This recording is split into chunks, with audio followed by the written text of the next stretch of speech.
اعوذ باللہ من الشیطان الرجیم بسم اللہ الرحمن الرحیم قال بصرت بما لم يبصروا به فقبضت قبضة من اثر الرسول فنبذتها وكذلك سولت لنفسی۔ اس نے کہا میں نے وہ چیز دیکھی جس کو انہوں نے نہیں دیکھا، تو میں نے رسول کے نقش قدم سے ایک مٹھی اٹھائی، پھر میں نے اس کو پھینک دیا، اور اس طرح میرے نفس نے میرے لیے خوشنما بنا دیا۔ سورۃ طٰہٰ آیا 96۔ قال بصرت بما لم يبصروا به، اس نے کہا سامری نے میں نے وہ چیز دیکھی جس کو انہوں نے نہیں دیکھا۔ سامری نے موسیٰ علیہ السلام کو جواب دیتے ہوئے کہا میں نے جبرائیل علیہ السلام کو دیکھا تھا جبکہ وہ گھوڑے پر سوار تھے۔ فَقَبَضْتُ قَبْضَةً مِّنْ أَثَرِ الرَّسُولِ فَنَبَذْتُهَا، تو میں نے رسول کے نقش قدم سے ایک مٹھی اٹھائی، پھر میں نے اس کو پھینک دیا، تو میں نے ان کے گھوڑوں کے کھر کے نشان سے ایک مٹی اٹھا لی اور بنی اسرائیل کے زیورات پر ڈال دی، اور اس سے بچڑے کا بت بنایا جس کی آواز تھی۔ سامری کے بقول بچڑے کی مٹی میں کچھ معجزانہ اثرات تھے، جو ہی اسے زیورات یا بچڑے پر ڈالا گیا تو اس میں سے آواز آنے لگی جو سب کے لیے فتنے کا باعث بن گئی۔ وَكَذَلِكَ سَوَّلَتْ لِنَفْسِي، اور اسی طرح میرے نفس نے میرے لیے خوشنما بنا دیا، یعنی میرے نفس نے مجھے کچھ ایسے ہی سمجھایا تھا کہ میں مٹی کی مٹھی اٹھا کر زیورات پر ڈال دوں، اسی طرح سے وہ کچھ ہو گیا جو آپ کے سامنے ہے۔ سامری نے مٹھی کہاں سے اٹھائی؟ سامری نے رسول کے نقش قدم سے مٹی اٹھائی، یعنی جبرائیل علیہ السلام کے گھوڑوں کو گزرتے دیکھا تو اس کے قدموں تلے کی مٹی اٹھا لی جسے اس نے سنبھال کر رکھ لیا۔ سامری کے بقول جبرائیل علیہ السلام کے گھوڑے کے کچھ معجزانہ اثرات تھے جس کی وجہ سے بچڑا وجود میں آیا۔ سامری کے نفس نے اسے کیا سمجھایا؟ سامری نے یہ عذر گھڑا کہ وہ اپنی حرکت کے نتائج سے بچ جائے۔ اس نے اپنی حرکت کو تقدس کا رنگ دے کر معاملے کو رسول کے نقش قدم سے لگا دیا۔ آج بھی ایسا ہی ہے، لوگ آج بھی رسول کے نقش قدم سے شرک و نتھی کر رہے ہیں۔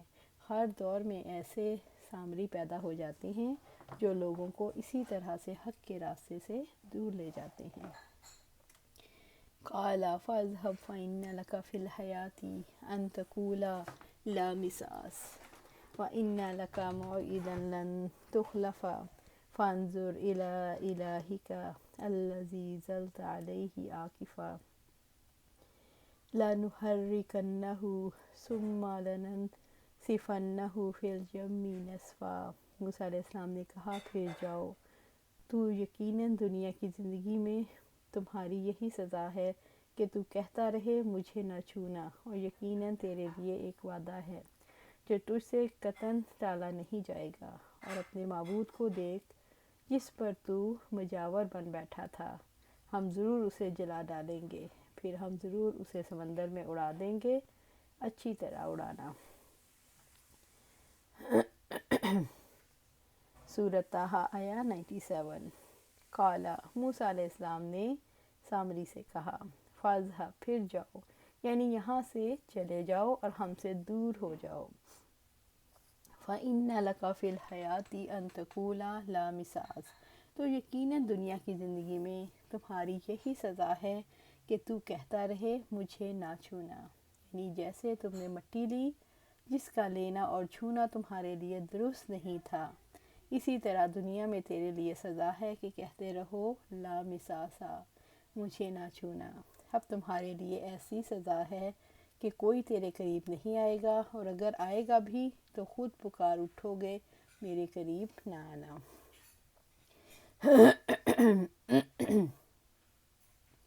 وَإِنَّ لَكَ مَوْعِدًا لَن تُخْلَفَهُ، اور یقیناً تیرے لیے ایک وعدہ ہے جو تجھ سے قطعاً ٹالا نہیں جائے گا، یعنی تمہارے لیے وعدے کا وقت قیامت کا دن ہے جس سے نہ تو بچ سکتا ہے اور نہ چھوٹ سکتا ہے۔ سامری نے قوم کو فریب کیوں دیا؟ سامری نے قوم کو فریب اس لیے دیا تاکہ وہ قوم کا محبوب بن جائے، لیکن اللہ تعالیٰ نے اسے سب کا مبغوض بنا دیا۔ موسیٰ علیہ السلام نے سامری کو کیا سزا سنائی؟ موسیٰ علیہ السلام نے کہا، اب جاؤ، اب تم یہی کہتے رہو گے مجھ سے دور رہو، مجھے نہ چھوؤ، کیونکہ چھونے والا بھی تمہارے ساتھ بخار میں مبتلا ہو جائے گا۔ موسیٰ علیہ السلام نے سامری کو دو باتیں کہیں، ایک تو یہ کہ زندگی بھر کہو گے میرے قریب نہ آنا، اور تمہارے لیے باز پرس کا وقت مقرر ہے جو نہیں ٹلے گا۔ موسیٰ علیہ السلام نے سامری کو اچھوت بنانے کی سزا کیوں دی؟ سامری نے پیغمبر کو فریب دینے کی کوشش کی، اسی طرح سے اس کا جرم شدید ہو گیا۔ سامری اچھوت کیسے بنا؟ سامری کے بارے میں بائبل کا بیان ہے کہ اللہ تعالیٰ نے اسے کوڑ کا مریض بنا دیا۔ اس کا جسم ایسا ہو گیا کہ لوگ دور سے ہی اس سے کترانے لگے۔ باز پرس کے مقررہ وقت سے کیا مراد ہے؟ اس سے مراد قیامت کا وقت یعنی جزا سزا ہے، جس سے کوئی بچنا چاہے تو بچ نہیں سکے گا۔ وَانظُرْ إِلَىٰ آلِهَتَكَ الَّذِي ظَلْتَ عَلَيْهِ عَاكِفًا، اور اپنے معبود کو دیکھ جس پر تو مجاور بن بیٹھا تھا، یعنی اپنے بچڑے کو تو دیکھو جسے تم نے معبود بنایا، جس پر تم مجاور بن بیٹھے، کیا واقعی وہ عبادت کے لائق تھا؟ لَنُحَرِّكَنَّهُ ثُمَّ لَنَنسِفَنَّهُ فِي الْيَمِّ نَسْفًا، پھر ہم ضرور اسے سمندر میں اڑا دیں گے، اچھی طرح اڑانا، یعنی ہم اسے جلائیں گے اور خود کو بچا نہیں سکے گا، پھر ہم اس کی راکھ کو بہائیں گے تو اسے ضائع ہونے سے بچا نہیں پائے گا۔ بنی اسرائیل کے ذہن میں مشرکانہ مظاہر کی جو عظمت تھی، اس کو ختم کرنے کے لیے لوگوں کے سامنے بچڑے کو جلا ڈالا گیا، اس کی خاک کو سمندر کی موجوں میں بہا دیا گیا۔ الحمدللہ۔ بچڑے کو جلا ڈالنے کے واقعے سے کیا سبق ملتا ہے؟ اس سے یہ سبق ملتا ہے شرک کے آثار کو مٹا ڈالنا چاہیے۔ انما الہکم اللہ الذی لا الہ الا ہو وسع کل شیء علما، یقیناً تمہارا معبود تو بس ایک ہی اللہ ہے، جس کے سوا کوئی معبود نہیں، اس کا علم ہر چیز پر وسیع ہے۔ سورۃ طٰہٰ آیہ 98۔ انما الہکم اللہ الذی لا الہ الا ہو، یقیناً تمہارا معبود تو بس ایک ہی اللہ ہے، جس کے سوا کوئی معبود نہیں۔ رب العزت نے بچڑے کی عبادت کے باطل ہونے کو واضح فرمایا کہ جلا ڈالا گیا تو خود کو بچا نہیں سکا، دوسروں کو کیسے بچائے گا۔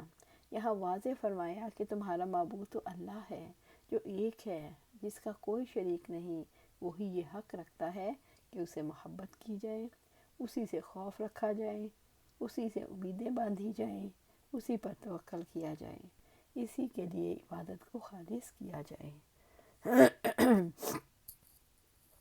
وَسِعَ كُلَّ شَيْءٍ عِلْمًا، اس کا علم ہر چیز پر وسیع ہے، اس کے علم نے ہر چیز کو گھیر رکھا ہے۔ رب العزت نے فرمایا، اور آپ کے رب سے نہ کوئی ذرہ برابر چیز زمین میں غائب ہوتی ہے اور نہ آسمان میں، اور نہ اسے چھوٹی اور نہ بڑی، مگر ایک واضح کتاب میں ہے۔ سورہ یونس آیہ 61۔ سورۃ انعام میں اللہ سبحانہ تعالیٰ فرماتے ہیں، اور غیب کی کنجیاں اسی کے پاس ہیں، اس کے سوا انہیں کوئی نہیں جانتا، اور وہ خشکی اور سمندر کی ہر چیز کو جانتا ہے، اور کوئی پتہ نہیں گرتا مگر اسی کے، وہ اسے بھی جانتا ہے، اور زمین کی تاریکیوں میں کوئی دانہ نہیں گرتا، اور نہ کوئی تر چیز اور نہ کوئی خشک چیز، مگر سب کھلی کتاب میں ہے۔ سورۃ الانعام آیہ 59۔ کذالک نقص علیک من انباء ما قد سبق وقد آتیناک من لدنا ذکرا، اسی طرح ہم آپ کو ان کی کچھ خبریں بیان کرتے ہیں یقیناً جو پہلے گزر چکے، اور یقیناً ہم نے آپ کو اپنے پاس سے ایک ذکر عطا کیا۔ سورۃ طٰہٰ آیہ 99۔ کذالک نقص علیک من انباء ما قد سبق، اسی طرح ہم آپ کو ان کی کچھ خبریں بیان کرتے ہیں یقیناً جو پہلے گزر چکے۔ رب العزت نے نبی صلی اللہ علیہ وآلہ وسلم پر اپنے احسان کا ذکر کرتے ہوئے فرمایا کہ ہم نے آپ صلی اللہ علیہ وآلہ وسلم کو موسیٰ علیہ السلام کے وہ واقعات صاف صاف بیان کر دیے جو آل فرعون کے ساتھ پیش آئے۔ اسی طرح ہم آپ صلی اللہ علیہ وسلم کو گزرے ہوئے واقعات اور قوموں کے حالات کا علم دے رہے ہیں۔ اس تاریخ کا علم آپ صلی اللہ علیہ وآلہ وسلم نے کسی انسان سے حاصل نہیں کیا، اور یہ دلیل ہے کہ آپ صلی اللہ علیہ وآلہ وسلم اللہ تعالیٰ کے برحق رسول ہیں، اور آپ صلی اللہ علیہ وآلہ وسلم جو وحی لے کر آئے ہیں اسی کی خبریں سچی ہیں۔ یہاں یہ بتایا گیا کہ جیسے فرعون اور موسیٰ علیہ السلام کا قصہ بیان کیا گیا، اسی طرح پہلے نبیوں کے حالات ہم بیان کر رہے ہیں تاکہ آپ صلی اللہ علیہ وآلہ وسلم باخبر رہیں۔ ان میں ذکر الہی ہے، ان میں سے عبرت کے پہلوؤں کو لوگوں کے سامنے رکھیں تاکہ اپنی زندگی کے لیے صحیح طرز عمل اختیار کریں۔ وَقَدْ آتَيْنَاكَ مِن لَدُنَّا، اور یقیناً ہم نے آپ کو اپنے پاس سے عطا کیا ہے، یعنی ہم نے آپ صلی اللہ علیہ وسلم کو اپنی رحمت سے قرآن مجید عطا فرمایا۔ ذکر، اس سے مراد قرآن کریم ہے، جس میں تمام گزرے ہوئے اور آنے والے واقعات کی خبر دی گئی ہے۔ اس میں اللہ تعالیٰ کے کامل اسماء و صفات کا ذکر ہے، اور اس میں احکام امر و نہی اور احکام جزا کا تذکرہ ہے۔ یہ چیز دلالت کرتی ہے کہ قرآن کریم بہترین احکام پر مشتمل ہے۔ عقل اور فطرت سلیم ان احکام کے حسن اور کمال کی گواہی دیتے ہیں، اور قرآن کریم آگاہ کرتا ہے ان احکام میں کیا کیا مصلحتیں پنہاں ہیں۔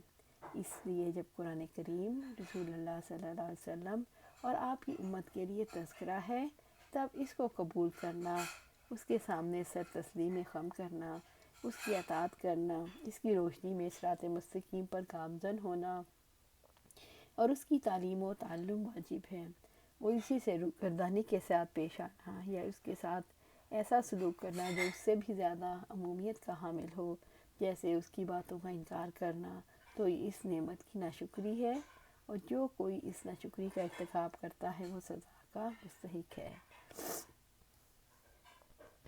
وَإِنَّهُ لَذِكْرٌ لَكَ لِقَوْمِكَ وَسَوْفَ تُسْأَلُونَ۔ سورۃ الزخرف میں اللہ سبحانہ تعالیٰ فرماتے ہیں، اور یقیناً قرآن آپ کے لیے اور آپ کی قوم کے لیے واقعی ایک نصیحت ہے، اور جلد ہی تم سے پوچھا جائے گا۔ سورۃ انبیاء میں اللہ سبحانہ تعالیٰ فرماتے ہیں، ان کے رب کی طرف سے کوئی بھی نیازی کر ان کے پاس نہیں آتا مگر وہ اس کو مشقت سے سنتے ہیں اور وہ کھیل رہے ہوتے ہیں۔ ذَلِكَ نَتْلُوهُ عَلَيْكَ مِنَ الْآيَاتِ وَذِكْرِ الْحَكِيمِ، یہ ہے جو ہم پر حکمت آیات اور نصیحت میں سے تم پر پڑھتے ہیں۔ سورۃ آل عمران آیہ 58۔ وَقَالُوا يَا أَيُّهَا الَّذِينَ نُزِّلَ عَلَيْهِ الذِّكْرُ إِنَّكَ لَمَجْنُونٌ، اور انہوں نے کہا، اے وہ شخص جس پر ذکر نازل کیا گیا، بلا شبہ تو یقیناً دیوانہ ہے۔ سورۃ الحجر آیہ 6۔ صاد، نصیحت والے قرآن کی قسم۔ سورۃ صاد آیہ 1۔ إِنَّا نَحْنُ نَزَّلْنَا الذِّكْرَ وَإِنَّا لَهُ لَحَافِظُونَ، بے شک ہم ہی نے ذکر کو نازل کیا اور بلا شبہ ہم ضرور اس کی حفاظت کرنے والے ہیں۔ سورۃ الحجر آیہ 9۔ سورۃ صاد آیہ 29 میں اللہ سبحانہ تعالیٰ فرماتے ہیں، یہ ایک بابرکت کتاب ہے جس کو ہم نے تمہاری طرف نازل کیا تاکہ لوگ اس کی آیات پر غور و فکر کریں اور عقل رکھنے والے اس سے سبق لیں۔ من اعرض عنہ فإنہ یحمل یوم القیامۃ وزرا، جو اس سے منہ موڑے گا تو یقیناً وہ قیامت کے دن ایک بڑا بوجھ اٹھائے گا۔ سورۃ طٰہٰ آیہ 100۔ من اعرض عنہ، جو اس سے منہ موڑے گا۔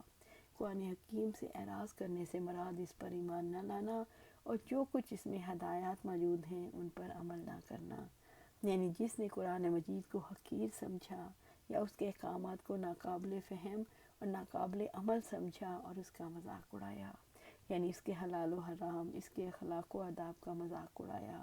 قرآن مجید کی جگہ کوئی اور رہنمائی تلاش کرنے والا گمراہ ہے۔ تو قیامت کے دن اللہ تعالیٰ اسے گناہوں کا بوجھ اٹھوائے گا۔ وَإِنَّهُ يَحْمِلُ يَوْمَ الْقِيَامَةِ وِزْرًا، تو یقیناً وہ قیامت کے دن ایک بڑا بوجھ اٹھائے گا۔ جس نے ہدایت سے منہ موڑا اور گمراہ ہو گیا، اس نے دنیا اور آخرت کی نحوستیں سمیٹ لیں۔ یہ بوجھ کیسا بدترین بوجھ ہے! اس بوجھ کو اٹھانے والا قیامت کے دن جہنم کی آگ میں جائے گا، جس سے وہ بچ نہیں پائے گا۔ قرآن حکیم سے اعراض کا کیا بدلہ ہے؟ اعراض کا بدلہ قیامت کے دن بوجھ اٹھانا ہے، جو کسی بھی اعتبار سے مفید نہیں ہوگا۔ اللہ سبحانہ تعالیٰ سے دعا ہے کہ ہم قرآن و سنت کو سیکھیں، پڑھیں، عمل کریں اور دوسروں کو سمجھائیں اور اس پر عمل کرنے کی ان کو بھی ترغیب دلائیں۔ اللہ سبحانہ تعالیٰ ہمیں قرآن و سنت پر ثابت قدم رکھے۔ آمین یا رب العالمین۔